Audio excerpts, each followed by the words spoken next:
Olha só que ideia interessante a gente vai explorar hoje. A possibilidade de hackear o tempo. Mas calma, não é sobre ficção científica, tá? A ideia aqui é bem diferente. É sobre usar uma ponte, sabe? Entre a sabedoria bíblica e a ciência moderna para, quem sabe, redefinir o próprio destino. Então, a grande pergunta que fica é essa, né? Será que o destino é algo fixo, escrito em pedra? Ou será que existe alguma forma de intervir, de criar uma realidade nova? É isso que a gente vai investigar agora.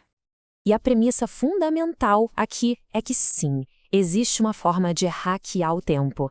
Mas, de novo, não é sobre mexer no relógio.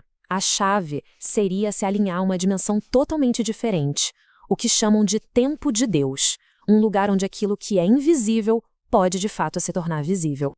Bom, para entender essa ideia toda, nosso roteiro vai ser o seguinte. Primeiro, vamos mergulhar no que é esse tal de hackear o tempo de Deus. Depois, a gente vai ver os dois eixos do tempo, qual é o veículo da fé, os três pilares que sustentam essa transformação e, no final, como seria essa nova realidade no dia a dia. Ok, vamos lá. Primeiro ponto: hackeando o tempo de Deus. O que isso quer dizer na prática? Então, a ideia não é, tipo, fazer o tempo passar mais rápido. É outra coisa. É sobre aprender a operar numa realidade diferente. Uma realidade onde o tempo não é essa linha reta que a gente conhece, sabe? Passado, presente e futuro. Lá é como se tudo fosse um agora eterno.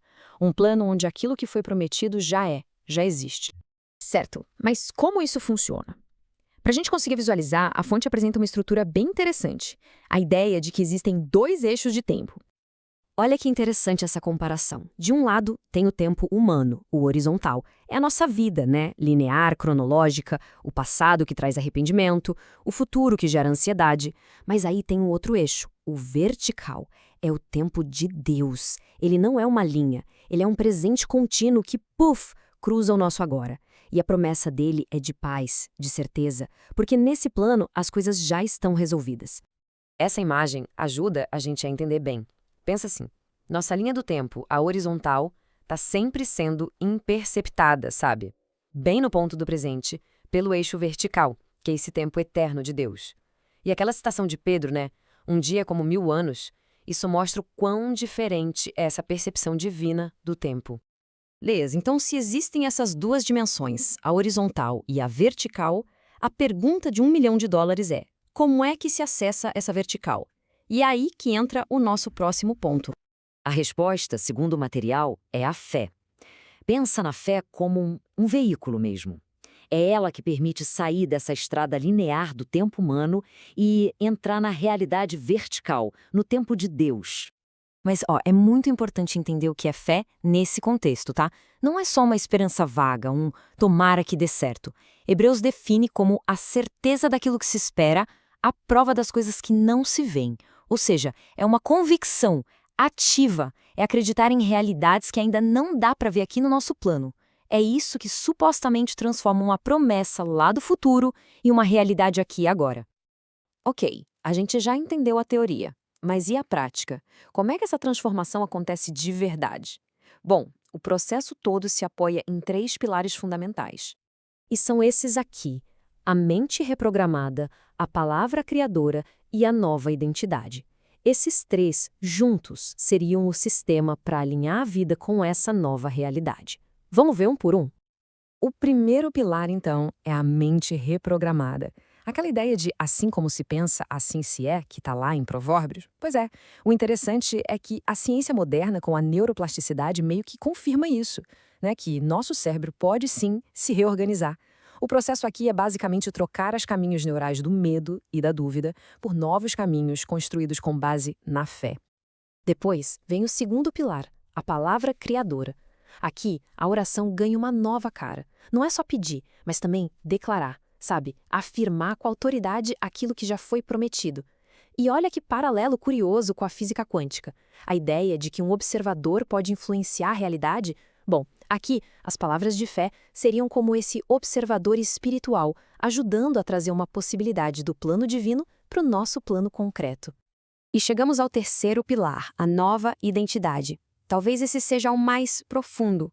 A essência aqui é deixar para trás aquela identidade que é definida pelas falhas, pelo passado, e abraçar uma identidade totalmente nova, baseada na graça e nas promessas de Deus. E veja bem, o ponto não é apagar o passado, fingir que ele não existiu, é dar um novo significado para ele.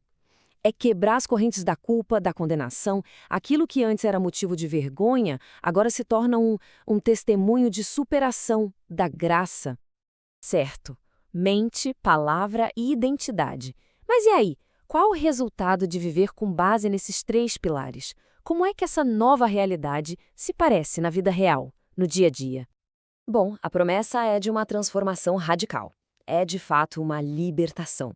Uma quebra de correntes com os medos, com os fracassos do passado, e isso abre a porta para um tipo de vida completamente novo, baseado nessa nova identidade. E nesse estado, tudo muda. A forma de orar muda. Sai a ansiedade, entra a confiança. A espera deixa de ser aquele fardo, aquela angústia, e vira um tempo de preparação, de fortalecimento. A própria vida passa a ser a prova de que essa nova realidade é possível. E para tornar isso prático, o caminho sugerido é esse, em 4 passos. Primeiro, escolher uma área da vida para focar. Segundo, todo dia declarar uma promessa bíblica sobre essa área. Terceiro, e essa parte é chave, agir com fé, como se a resposta já tivesse chegado. E por último, o 4º passo, observar o que acontece por dentro, na paz, nas ações, nos pensamentos. No fim das contas, tudo se resume a esta frase. O segredo de chegar lá é viver como se já estivesse lá. É agir, pensar e sentir a partir do destino e não em direção a ele. Isso deixa a gente com uma pergunta final, né, pra gente pensar. O que mudaria se, em vez de só caminhar em direção a um destino, a gente começasse a viver a partir dele, hoje? Que tipo de jornada isso começaria?